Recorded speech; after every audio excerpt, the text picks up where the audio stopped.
Every morning, over 2 billion people drink this without even thinking about it. But there was a time when getting caught drinking it in public could get you killed. And I mean that literally. This drink is strong enough to make 5 energy drinks look weak. And it went through more chaos, bans, and bizarre history than you'd ever guess just by looking at it. Yeah, that's coffee. So pour yourself a cup and let's get into it. There's a story that's been passed down for centuries about how coffee was discovered. Nobody can prove it's 100% true, but it's too good not to tell. Over 1,000 years ago, in the highlands of Ethiopia, there was a goat herder named Kaldi. His job was simple: take the goats out to graze, bring them back home. Same routine, every single day. Not exactly the most thrilling career, but one day, his goats found a plant with small red berries they'd never seen before. And because goats will eat literally anything without asking questions, they devoured them. A few minutes later, things got weird. The goats stopped grazing normally. They started jumping around, running in circles for no reason. One of them apparently tried to climb onto a rock like it was about to give a speech. Kaldi just stood there, scratching his head. What is happening to my goats right now? That night, instead of sleeping like usual, the goats were still wide awake, pacing back and forth. Kaldi, equal parts worried and curious, muttered to himself, "All right, let's see what's so special about these little red berries." He tried a few himself. A few minutes later, he gave a slow nod. "Oh, so that's you." And just like that, humanity discovered coffee, thanks to a herd of sleep-deprived goats. Now here's the version that's actually documented. Fewer goats, way more swords. Here's what we do know for sure. Coffee originated in Ethiopia, but it wasn't until the 15th century in Yemen that people actually started roasting and brewing it into a real drink. And it was first used by Sufi mystics. Sufism is a mystical branch of Islam, where followers would pray and meditate through the night to feel closer to God. And to fight off the exhaustion of hours-long prayer sessions, they turned to coffee. From Yemen, it spread fast through the Islamic world: Mecca, Cairo, and eventually Istanbul, the heart of the Ottoman Empire.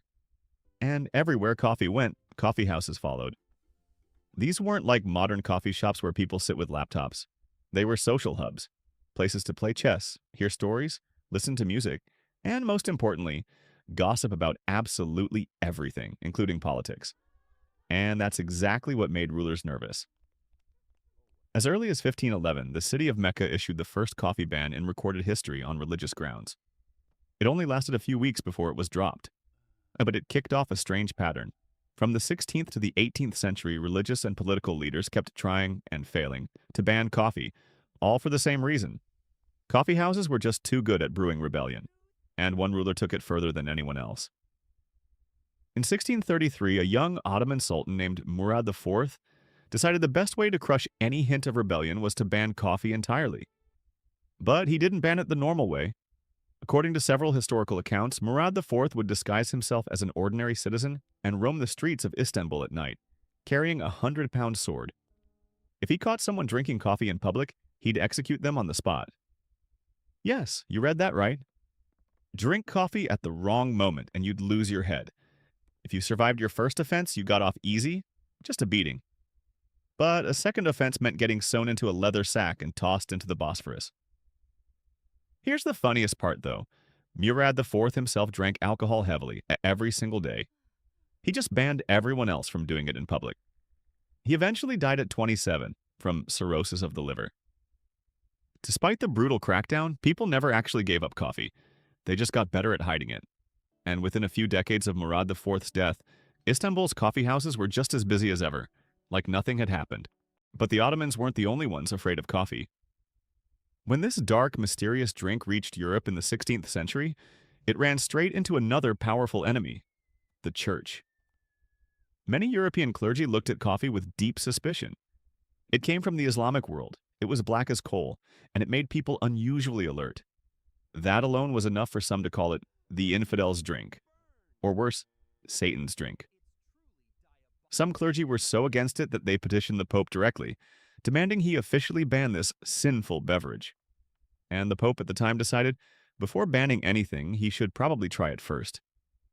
So he had a cup brought to him, took a sip, and according to the legend that's been repeated ever since, he declared something along the lines of, This devil's drink is so delicious it would be a shame to let the infidels have it all to themselves. We should baptize it and make it a Christian drink.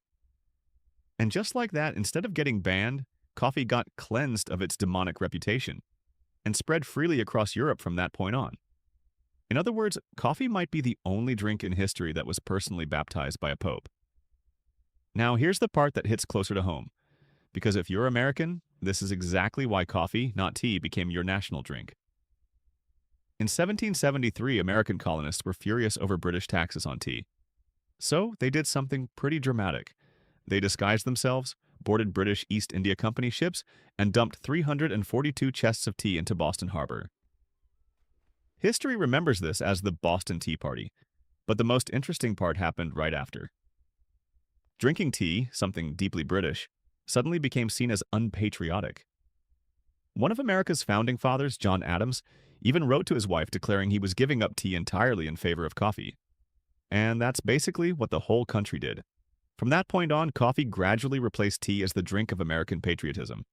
In fact, many secret meetings planning the American Revolution, including discussions tied to the Tea Party itself, reportedly happened in Boston coffee houses, especially one called the Green Dragon, later jokingly nicknamed the headquarters of the revolution.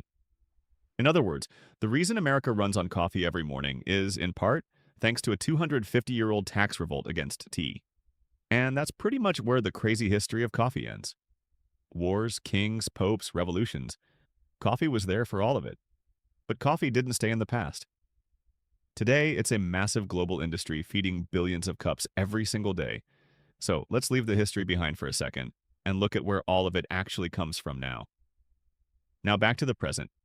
Because for that cup of coffee to reach your table, someone had to grow it. The country that produces the most coffee in the world, unsurprisingly, is Brazil, responsible for roughly a third of global supply. If Brazil has a bad harvest, the entire world feels it through rising prices. Coming in second might surprise you. It's Vietnam, the undisputed king of Robusta coffee, a bean that's much bolder and stronger than the Arabica most Westerners are used to. And when I say stronger, I mean it. A proper Vietnamese coffee can hit your heart so hard, it feels like you just got on a roller coaster. Except you're just sitting there, sipping a tiny cup of black liquid. And from that intensely strong coffee country comes a wonderfully weird little story. Back in 1946 in Hanoi, during a war that made milk almost impossible to find, a bartender named Nguyen Van Giang, working at the Metropole Hotel, ran into a problem. How do you make a cappuccino-style drink with no milk? His solution sounded borderline insane. Whip egg yolks with sugar and condensed milk until it forms a thick, fluffy foam, then pour it over strong black coffee. And somehow, it worked. The rich, sweet egg foam paired with bitter coffee created something nobody saw coming. It was an instant hit. Jiang eventually left the hotel to open his own shop, Jiang Cafe, which is still running in Hanoi today, with a secret recipe passed down through generations. And honestly, if you ever get the chance, you should try it. I had it 2 years ago, and I still haven't forgotten that flavor. From a herd of sleep-deprived goats in Ethiopia, to a sword-wielding sultan hunting coffee drinkers, to an entire revolution that helped build America. That's the insane journey behind the cup you're holding right now. If this video changed the way you'll look at your next cup of coffee, hit that like button so I know, and subscribe if you want to keep exploring the origins of everyday things. Because next time, I've got another story just as crazy. See you in the next one.